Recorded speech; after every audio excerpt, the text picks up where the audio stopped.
अब जो हम लोग बढ़ने वाले हैं ये डेरिवेशन है, क्या है? लेकिन ये डेरिवेशन 5 नंबर वाला नहीं है, इसको ज्यादा से ज्यादा आपको देगा 3 नंबर। कितना नंबर? लेकिन इसी को 5 नंबर बना सकता है। क्या नंबर? बोलिएगा कैसे सर? आपको पहले बोल देगा विद्युत क्षेत्र रेखा की 2 विशेषताएं बताए, और फिर ये लिख देगा, साथ में जोड़ देगा, दोनों मिला के कितना। लेकिन अगर अकेले कभी इसको पूछेगा तो 2 नंबर या 3 नंबर। क्लियर है? शुरू हो जाए। और हम पहले बोल देते हैं बाबू ये क्या है, और बहुत भी है ये। यहाँ से ऑब्जेक्टिव, ये एक छोटा सा न्यूमेरिकल, ठीक है। और यह डायरेक्ट यही वाला पूछता है। चलो शुरू हो जाए, तैयार हो? बोल रहा है किसी समरूप विद्युत क्षेत्र में रखी विद्युत द्विध्रुव पर लगने वाली बल आघूर्ण, क्या? सुनिए ध्यान से, बल आघूर्ण को इंग्लिश में कहते हैं टॉर्क। क्या कहते हैं? तो कभी कभी इंग्लिश वो यूज कर देता है, सब लिख देगा, बता कह रहा है। कभी कभी ये बोल देगा किसी समरूप विद्युत क्षेत्र में रखी किसी विद्युत द्विध्रुव पर लगने वाली टॉर्क का मान ज्ञात करें। क्या बोलेगा? लेकिन टॉर्क लिखना नहीं चाहिए, टॉर्क इंग्लिश होता है, लिखना क्या चाहिए? बल आघूर्ण। लेकिन याद रखना बल आघूर्ण को इंग्लिश में क्या कहते हैं? और बल आघूर्ण का एक और नाम है बल युग्म, आपको सिखाए थे। बल युग्म, युग्म मतलब जोड़ा। यहाँ बल का जोड़ा होता है जिसके कारण ये घूमता है, इसलिए इसको क्या कहते हैं? बल युग्म। क्या कहते हैं? तो याद रखिए, आपको बल आघूर्ण बोल दे,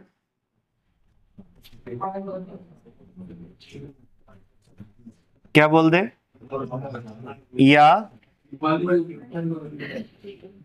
बल युग्म या टॉर्क, मतलब सेम है। समझ में आया? आपसे बल आघूर्ण बोले या बल युग्म बोले या टॉर्क बोले, बात सेम। समझ जाओगे इतना? अब चलो शुरू हो जाए, बोलो नहीं आप। तो सबसे पहले समस्या आखिर बल आघूर्ण क्या होता है? बल आघूर्ण, देखिए बल आघूर्ण उसको कहते हैं जिस बल के कारण कोई चीज घूमना स्टार्ट कर दे, कोई भी चीज, उसको कहते हैं बल आघूर्ण। क्या कहते हैं?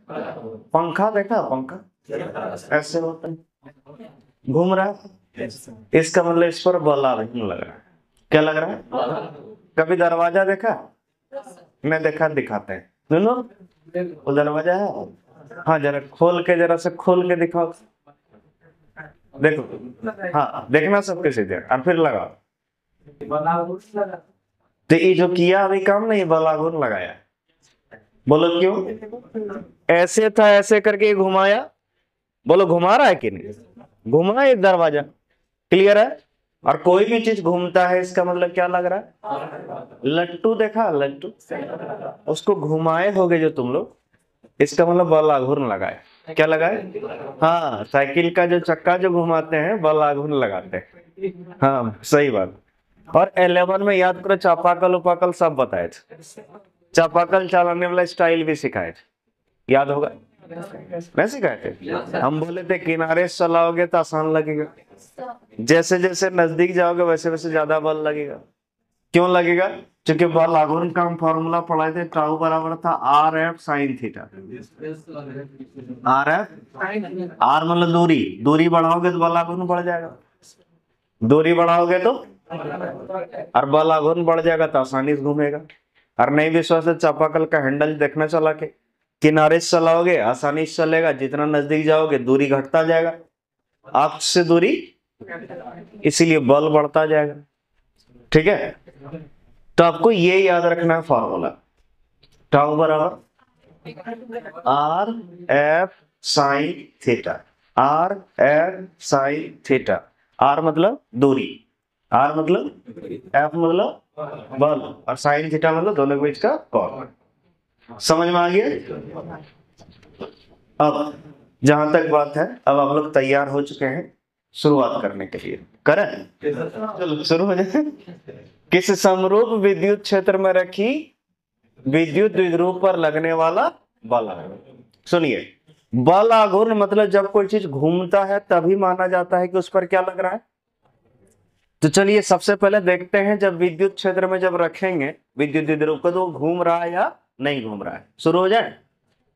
लेकिन सबसे पहले यहां देखिए कि इसे समरूप विद्युत क्षेत्र लिखा है। समरूप, समरूप समझते हैं? समझिए, समरूप, सम मतलब समान और रूप, रूप मतलब समान रूप, यानी एक जैसा। तो समरूप विद्युत क्षेत्र का पहचान ऐसा है, अगर कहीं पर भी किसी भी क्वेश्चन में या किसी भी फिजिक्स का बुक में अगर ऐसे चिन्ह बना होगा, याद रखिए, शर्त है सभी तीर का लंबाई सेम होना चाहिए, सभी का दिशा समान होना चाहिए, और इसके बीच गैप भी समान होना चाहिए। ठीक है? तो बोलिए सर है कहाँ समान, ये ज्यादा इलाका में, अरे नया बने पढ़ लो, लेकिन रहना चाहिए समान, कोई दिक्कत? समरूप विद्युत क्षेत्र का पहचान सीख लो, सभी का दिशा, लंबाई और दूरी भी एक जैसा देखने में लगना चाहिए। क्लियर है? अगर कोई ऐसे बना देता है, ये समरूप नहीं कहलाएगा। ऐसे भी बना देगा, ये समरूप, समझ में आया? समरूप का पहचान समझ गए? समरूप विद्युत क्षेत्र का खासियत यह होता है कि यहां पर अगर इस बिंदु पर विद्युत क्षेत्र मान लो 2 न्यूटन प्रति कूलम है, तो इस जगह भी, इस जगह भी, इस जगह भी, कहीं पर भी, हर जगह विद्युत क्षेत्र का मान, क्यों? क्योंकि नाम ही तो समरूप। समरूप मतलब एक जैसा। दिमाग में सेट हुआ? तो क्या देखो जरा से, ये जो विद्युत क्षेत्र हम दिखा रहे हैं, क्या ये समरूप विद्युत क्षेत्र है? देख लीजिए, क्या ये समरूप विद्युत क्षेत्र है? सच में इस समरूप विद्युत क्षेत्र का मान हम कितना दे दिए? ई वेक्टर। क्या? मान लीजिए इसमें एक विद्युत द्विध्रुव रखा है। क्या रखा है? इसका आवेश है -q + q और लंबाई कितना है? 2। तो बोलो इसका विद्युत द्विध्रुव आघूर्ण किधर होगा? ऋण आवेश से इधर से इधर। बोलना यार। मान लो इसका द्विध्रुव आघूर्ण कितना है? p vector. कितना? और ये विद्युत क्षेत्र के साथ मान लो कितना कोण बना के स्थित है? मान लो कितना कोण बना के स्थित है? थीटा। हाँ, थीटा हर जगह समान होगा। थीटा यहाँ भी थीटा है तो वहां भी थीटा होगा, हर जगह समान। ठीक है, आप समझिए। अब मेरा एक छोटा सा क्वेश्चन है, बताओ विद्युत द्विध्रुव में क्या आवेश? 2 आवेश। विद्युत क्षेत्र का डेफिनेशन याद है? विद्युत क्षेत्र का हम डेफिनेशन पढ़ाए थे, उसमें ये बताए थे कि किसी आवेश के चारों ओर का वह क्षेत्र जिसमें कोई दूसरा आवेश आने पर विद्युत बल का अनुभव करती है, उसे विद्युत क्षेत्र कहते हैं। याद है? यानी सिंपल सा, विद्युत क्षेत्र के अंदर अगर कोई आवेश आएगा तो उस पर बल लगेगा। बल, और इतना आप पढ़े होंगे, बल का फॉर्मूला है बराबर Q × E, फिर क्यों आई बोले थे? याद कीजिए। क्लियर है? यानी सिंपल सा, अगर विद्युत क्षेत्र के अंदर कोई आवेश रहेगा, विद्युत क्षेत्र के अंदर कोई आवेश तो उस पर बल लगेगा ही लगेगा। क्लियर है? अच्छा बाबू, यहाँ क्या ठो आवेश? तो एक ठोप लगेगा बल या दोनों पर लगेगा? दोनों पर लगेगा बल। तो चलो बल का दिशा बता पाओगे? किधर लगेगा बताओ? प्लस के आवेश पर किधर लगेगा? इधर या इधर? लगता है भूल चुके हैं। तुम लोग को बोले थे कि न्यूमेरिकल पढ़ाए तो उसमें सिखाए थे, धनावेश पर जिधर विद्युत क्षेत्र है उसी दिशा में बल लगेगा, और ऋणावेश पर विद्युत क्षेत्र के विपरीत दिशा में बल लगेगा। नहीं विश्वास तो फिर समझते नहीं, कितना सिखाए रे। चलो कोई दिक्कत नहीं, बीच में एग्जाम देने चल गया था क्या? हाँ समझ रही। अरे तुम लोग का भावना समझते हैं। चलो मान लो विद्युत क्षेत्र का दिशा इधर से इधर, तो हम बताए थे विद्युत क्षेत्र का दिशा अगर इधर से इधर है तो इसका मतलब सोच लेना इधर प्लस रहा होगा और इधर। क्यों? क्योंकि हम बताए थे विद्युत क्षेत्र का दिशा होता है धनावेश से दूर ऋणावेश की ओर। और अभी भी सीखे विद्युत क्षेत्र रेखा जो पढ़ा रहे थे उसमें हम साफ साफ दिखाए थे विद्युत क्षेत्र का धनावेश के सतह से उत्पन्न हो रहा था, ऋणावेश के सतह पर समाप्त हो रहा था। तो समझ जाओ, अगर विद्युत क्षेत्र अगर इधर से इधर है तो इधर क्या है, प्लस है, इधर दिखाया नहीं रहेगा, लेकिन दिमाग में सेट रखना कैसा होगा। तो बोलो यहाँ इधर से इधर है, तो बोलो इसका मतलब इधर क्या है, इधर दिखेगा नहीं, लेकिन समझना होगा कि इधर प्लस है उधर। अब इमेजिन करो यहाँ कोई प्लस आवेश, कौन है, बोलो ई प्लस को क्या करेगा, विकर्षित। ये बोलेगा चलो हटो उधर जाओ, और ई माइनस बोलेगी आओ ना मेरी ओर, तो बोलो इधर लगेगा। और यही मान लो माइनस रहे तो ए माइनस इस माइनस को बोलेगा चलो हटो उधर जाओ, ए प्लस बोलेगा आओ ना मेरी ओर। समझ में आ रहा, हंसने वाला नहीं, बात सही है कि नहीं। तो क्या देख रहे हैं यहाँ, प्लस पर देखो जिधर विद्युत क्षेत्र है उसी दिशा में बल लगा, और माइनस पर विद्युत क्षेत्र इधर है तो उसके विपरीत लगा। इसको सेट रखो दिमाग में, बहुत काम देगा ये सब चीज। समझ में आया, प्लस पर किधर बल, जिधर विद्युत क्षेत्र का दिशा उधरे, और माइनस पर। तो चलो शुरू हो जाए, चलिए हमको यहाँ बताइए कोई, बोलो ये प्लस क्यों है, प्लस क्यों है, इस पर बल किधर लग रहा होगा, इधर, क्या सही है। इस बल को नाम दे दे F1 वेक्टर, दे दिए। अच्छा बताओ इस माइनस पर बल किधर लग रहा है, इधर, इस बल को नाम क्या दे दिए। यानी हम क्या देखे, जब इस विद्युत द्विध्रुव को विद्युत क्षेत्र में रखे तो प्लस के आवेश पर इधर बल लगा और माइनस पर बल इधर लगा, क्या सही है। अब मेरा एक छोटा सा क्वेश्चन, मान लो ये विद्युत द्विध्रुव है, मान लो ये, इसका इस छोर पर बल इधर लग रहा और इस छोर पर, तो बताओ क्या इस, देखो इधर बल लग रहा है इधर बल लग रहा है, क्या इसके कारण ये घूमेगा कि नहीं, घूमेगा। इसका मतलब कन्फर्म है, जब इस विद्युत द्विध्रुव को विद्युत क्षेत्र के अंदर रखेंगे तो ये घूमेगा, और घूमेगा इसका मतलब इस पर क्या लग रहा है, बलाघूर्ण लग रहा है, और वही बलाघूर्ण का मान पूछ रहा है। क्लियर है, तो चलो बलाघूर्ण का मान निकाल दे, शुरू हो जाए। तो बलाघूर्ण का मान निकालने के लिए फॉर्मूला याद रखना, ये 11 में ही सिखाया आपको, जो पढ़े थे उसको याद होगा, और नहीं भी याद होगा तब कर लो, ठीक है। और जो नहीं पढ़े वो याद रखना, बलाघूर्ण निकालने की ये फॉर्मूला है। अब हम क्या करें बाबू, 11 में नहीं पढ़ा है तो हमको बोलना, हम तो पढ़ा है, ठीक। चलो शुरू हो जाए, बोलिए ना। तो सबको क्या क्लियर हुआ अच्छे से। अब चलो माना कि लिखे हैं, एक बार पढ़ लो तो।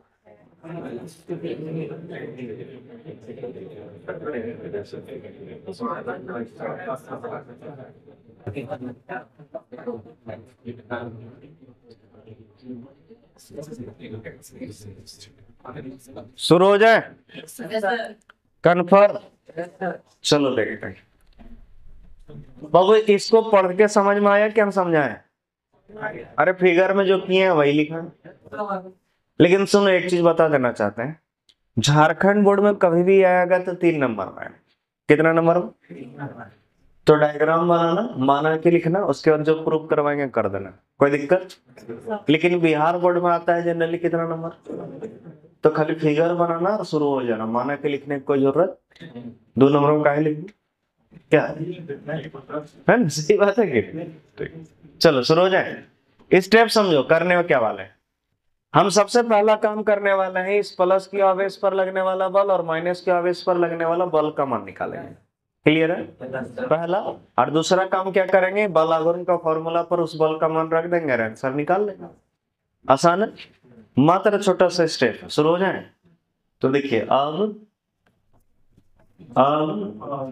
प्लस क्यू आवेश पर, किस पर, प्लस क्यू आवेश पर विद्युत क्षेत्र में,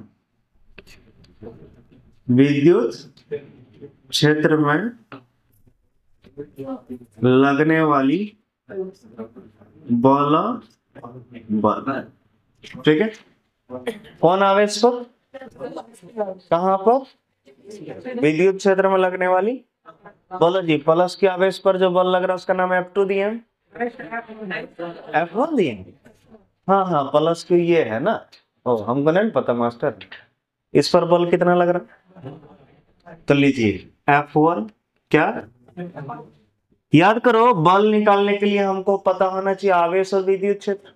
याद करो फॉर्मूला से कहता है F equal to Q into ई।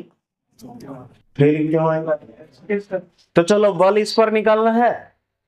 कितना मान है, क्या प्लस लेंगे, सिर्फ क्यू इंटू ई मतलब विद्युत क्षेत्र। विद्युत क्षेत्र का मान कितना है, तो ई वेक्टर नहीं सिर्फ ई लेंगे, परिमाण ले रहे हैं। समीकरण क्लियर है, मुश्किल लगा क्या। तो बोलो प्लस के आवेश पर कितना बल लग रहा था, क्यू इंटू ई, तथा माइनस क्यू आवेश पर, माइनस क्यू आवेश पर विद्युत क्षेत्र में, विद्युत क्षेत्र में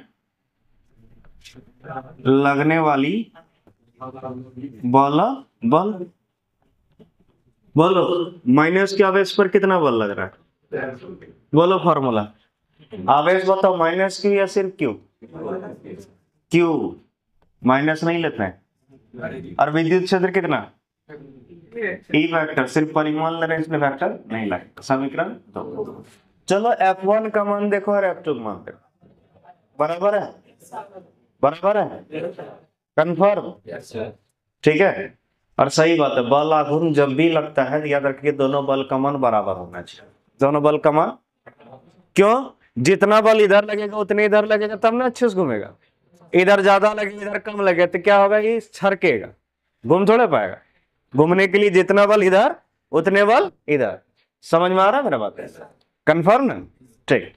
तो सही बात है, जितना बल इधर लग रहा उतने बल तो एकदम सही ढंग से घूमे, यानी बल आघूर्ण लग रहा है। चलो शुरू हो जाए। अब द्विध्रुव पर, किस पर, लगने वाली, लगने वाली बल आघूर्ण, द्विध्रुव पर लगने वाली बल आघूर्ण को सूचित करते हैं टाउ से, किससे, और इसका फॉर्मूला होता है R F sine theta. R है, शुरू हो जाए। परंतु आर, आर मतलब दूरी, आर मतलब, बताओ जी इस बल और इस बल के बीच दूरी ये वाला है, कितना दूरी है, 12 है।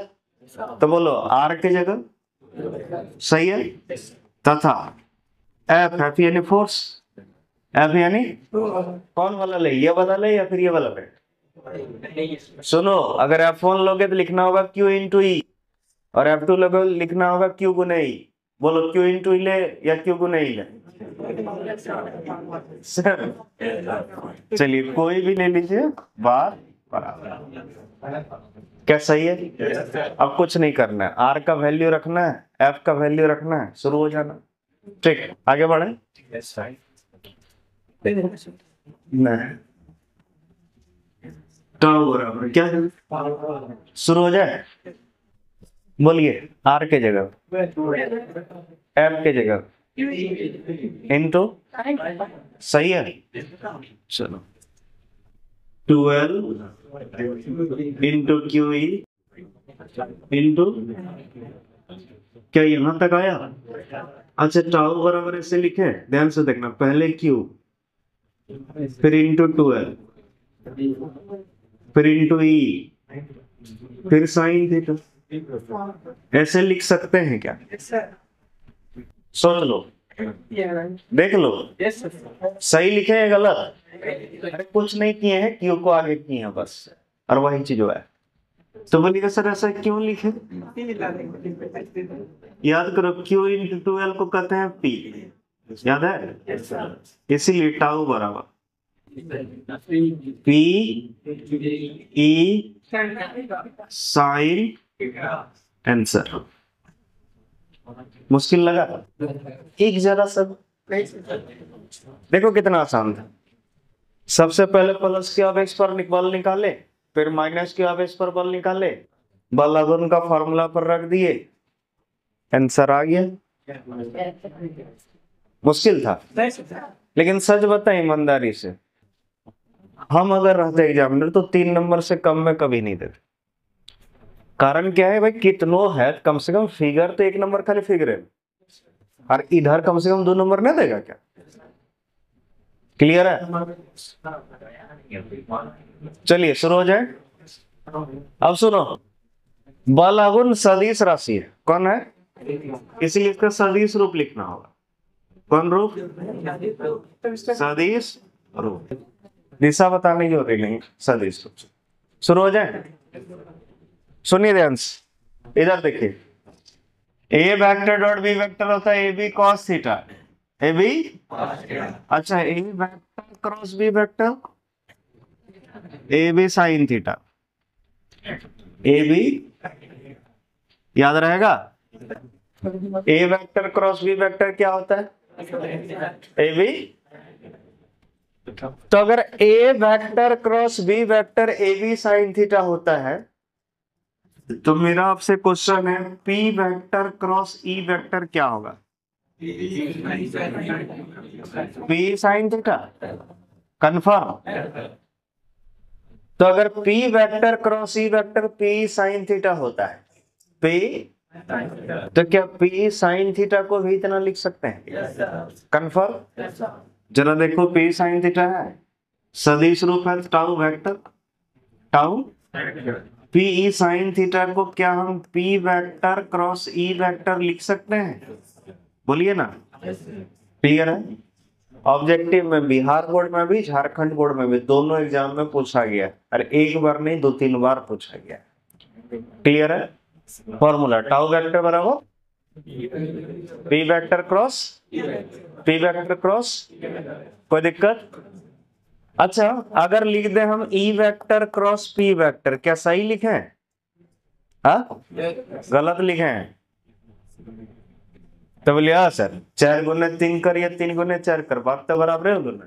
नहीं, वज्र गुणन में चेंज हो जाता है। वज्र गुणन में सिखाए थे, अगर पलट दोगे तो दिशा बदल जाएगा, इसीलिए खाली जहां पी क्रॉस ई रहे उसी को टिक करना, ई क्रॉस पी रहे तो वो सही नहीं होगा। चलो वेक्टर पढ़ाते हैं।